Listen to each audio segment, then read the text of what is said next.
واقعہ کربلا تاریخ کا دردناک واقعہ ہے۔ یزید ظلم کا استعارہ ہے، حسین ابن علی امن کی علامت ہے۔ یزید جبر کا پتلا ہے، حسین صبر کا پیکر ہے۔ کربلا کے تپتے ہوئے ریگزار میں حسینی اور یزیدی دو کردار سامنے آتے ہیں۔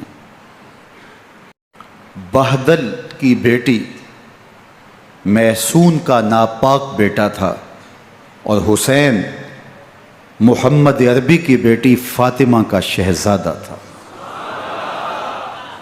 یزید دمشق کے اطراف میں سرجون اور جریر اختل جیسے اوباشوں کے جھرمٹ میں پل کے جوان ہوا۔ حسین کے گھر کا دروازہ مسجد نبوی کے اندر کھلتا تھا۔ یزید نشے میں دھت ہو کر کے نمازیں چھوڑ دیتا تھا۔ حسین کی کربلا کے اندر بھی نماز تہجد قضا نہیں ہوئی۔ یزید ظلم کا دوسرا نام ہے، حسین امن کی علامت ہے۔ یزید نے زندگی میں ایک مرتبہ حج کیا اور شراب کے مٹکے ساتھ لے کے آیا اور اختل اور دیگر گویوں اور مغنیوں کو اپنے ساتھ رکھا تاکہ سفر آسانی سے کٹے۔ حسین ابن علی نے 25 حج سواری ہونے کے باوجود پیدل کیے۔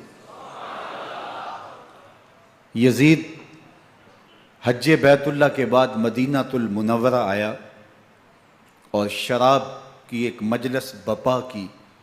حضرت امام حسین رضی اللہ تعالی عنہ جب وہاں پہنچے تو شراب کی پھیلی ہوئی بدبو کو محسوس کرتے ہوئے فرمایا، یہ بو کیسی ہے؟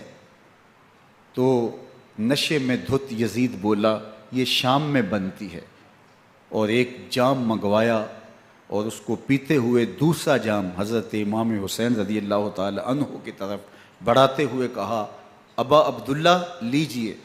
تو حضرت امام حسین رضی اللہ تعالی عنہ نے فرمایا، میں اس کی طرف دیکھتا بھی نہیں ہوں، اور پھر وہ عشقی اشعار پڑھنے لگا۔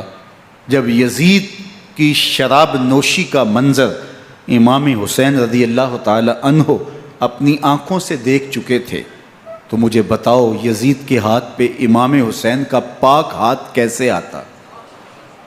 حضرت امام حسین رضی اللہ تعالی عنہ جس ماحول میں پلے تھے، جس ماحول میں پرورش پائی تھی، جس ماحول میں رہے تھے، وہ پاکیزہ اور تقدس ماحول تھا۔ اور یزید کبھی اطراف دمشق میں، کبھی غوطہ میں، کبھی الخضرہ محل میں، اور کبھی کہاں داد عیش دیتا رہا اور لہو و لعب کے اندر مصروف رہا، اور اس کی زندگی ان چیزوں سے عبارت تھی۔ وہ محرمات کو حلال قرار دیتا، شراب نوشی اس کی ہڈیوں میں رچی ہوئی تھی، اور شریعت بیضا کا مذاق اڑایا کرتا۔